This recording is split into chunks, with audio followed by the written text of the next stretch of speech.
I gave them everything I had. And somehow they wanted more. The day my sister said she was pregnant again, I didn't cry. I just stared at the fifth empty crib in my mind. 3 years, 4 kids, and every piece of my freedom gone. I'd built her a family from the ashes of my own. She called it help. I called it a slow erasure. I'm Alyssa Dunn, 26, former bakery owner turned live-in nanny. I worked double shifts at a coffee shop, studied design at night, and still got blamed when the kids forgot their lunches. She said I owed her rent for the room I barely slept in. I smiled instead of breaking. That was her mistake. Because when I finally broke, I didn't yell. I planned. By morning, I wasn't her sister anymore. I was the woman about to disappear on purpose. They thought I couldn't live without them. They were about to learn I could. Morning starts before the sun. 4 alarms, 4 backpacks, 4 hungry voices calling my name. Logan and Ellie fight over the last Pop-Tart. Hunter spills orange juice across the counter. Nora clings to my leg, begging for braids before school. My coffee goes cold before I ever taste it. The drive is chaos. Music, complaints, questions about dinosaurs. I drop them off and head to the coffee shop, where strangers bark orders louder than my sister ever thanked me. 6 hours of burnt milk and fake smiles for $15 an hour. Then home again. Homework, spaghetti, laundry, bedtime stories. Rinse, repeat, survive. Cheryl works nights, sleeps days, and calls it sacrifice. Blake lounges, jokes about teamwork, never lifts a hand. You're so good with them, Cheryl says, like it's praise. It isn't. It's a chain disguised as gratitude. I'm raising her kids while she raises excuses. Tara, my best friend, finally says what I won't. You're not their mom, Alyssa. You can't keep disappearing for them. Her words sting because they're true. Every dollar, every hour, every ounce of energy, gone. The bakery, my savings, my future, traded for someone else's comfort. I open my laptop at midnight, stare at unfinished logos, and realize I haven't designed anything for myself in weeks. I'm not building a life anymore. I'm maintaining theirs. I love those kids. Their laughter keeps me standing when my knees want to give out. But love shouldn't cost your entire identity. They called it family. I called it survival. It started with one conversation that wouldn't leave my head. Tara's voice repeating, "You deserve your own life." The words followed me into every grocery aisle and carpool lane.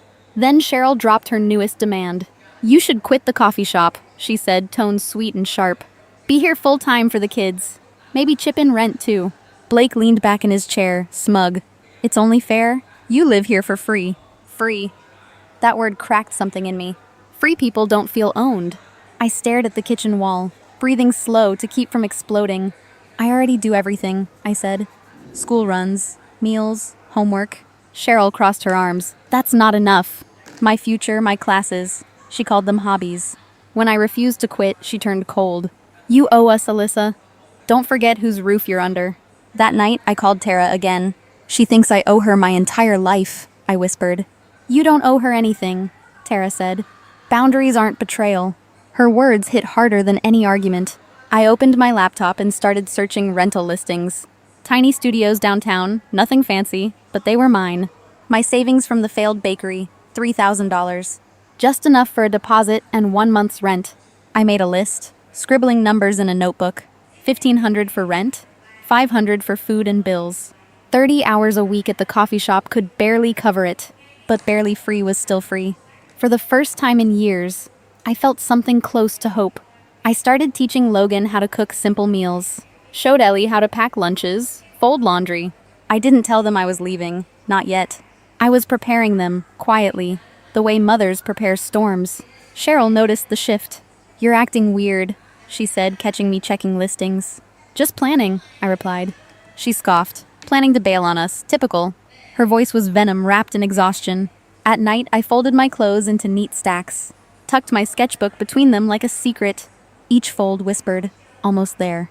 I'd wake before dawn, watch the sky blush pink, and imagine what silence would sound like without demands. I'd imagine a place where my name wasn't a command. When guilt crept in, I reminded myself of truth. Love doesn't mean servitude. Family shouldn't feel like a full-time job without pay. I'd carried them long enough.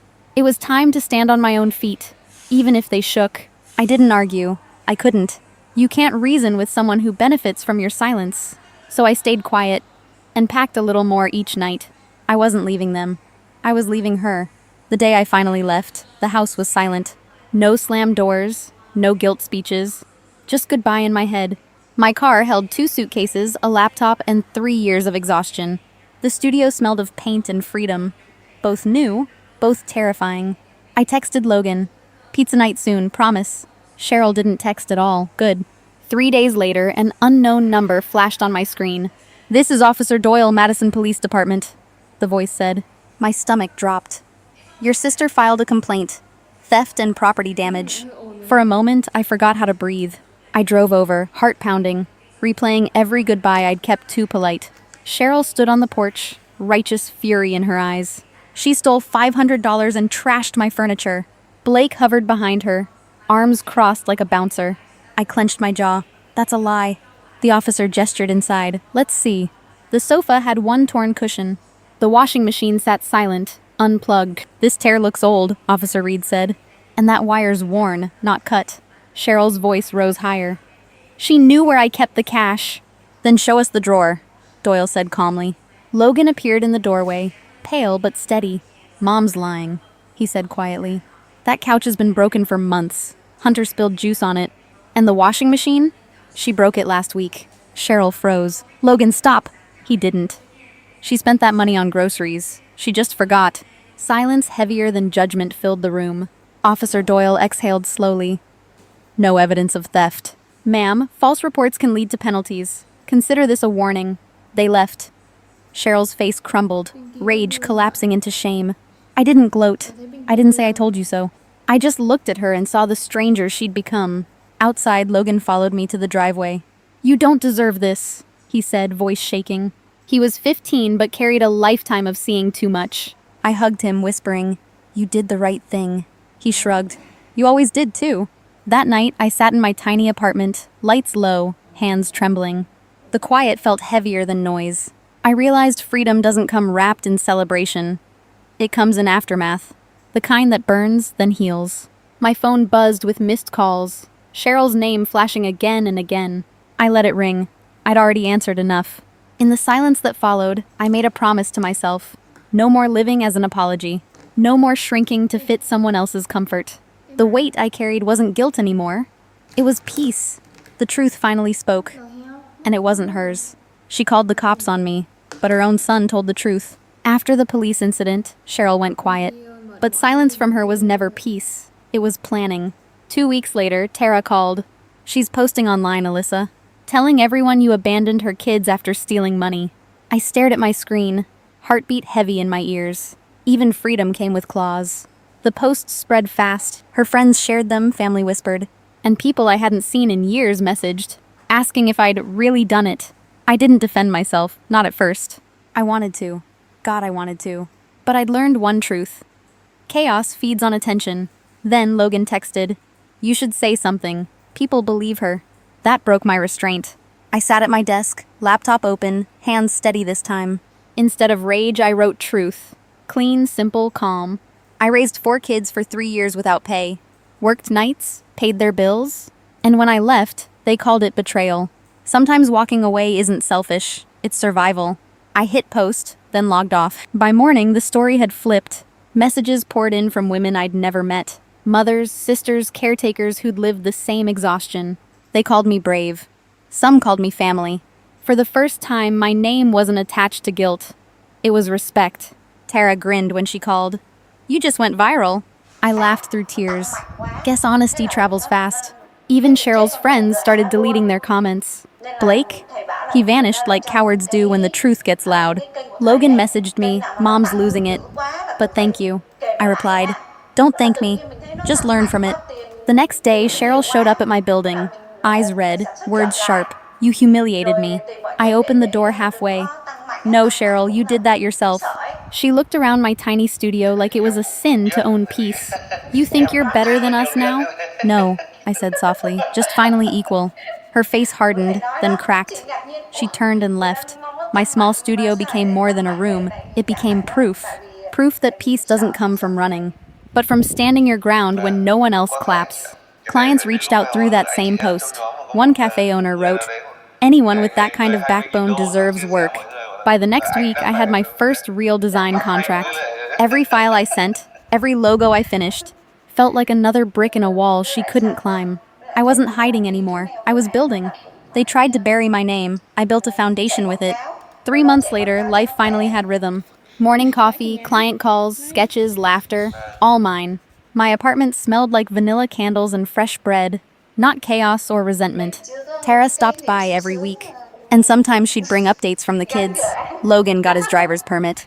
Ellie joined the art club. Hunter made the honor roll. And Nora learned to braid her own hair. Their lives were moving forward, without Cheryl's control. It hurt to know how much they'd endured, but it warmed me to see them growing through it. Cheryl, meanwhile, kept chasing new beginnings that never began. She bounced between jobs, posting filtered smiles and vague quotes about forgiveness. But forgiveness without accountability is just decoration. I stopped checking her updates. Peace doesn't need proof. One evening, while finalizing a brand design, I caught my reflection in the laptop screen. The same girl who once felt invisible, except now she glowed. I'd thought freedom would feel loud, like fireworks or applause. But real peace is quiet. It breathes instead of burns. My phone buzzed. A message from Logan. We're proud of you, Alyssa. Simple words. The kind that heal everything pride once hid. I smiled, typing back. I'm proud of you too. This is my story of giving too much, losing myself, and learning that self-respect isn't selfish. It's the start of everything. If you've ever felt used by family and found the courage to walk away, you didn't lose love. You found freedom. Tell me your story below. I'll be reading. Because sometimes the bravest thing you can do is finally choose yourself.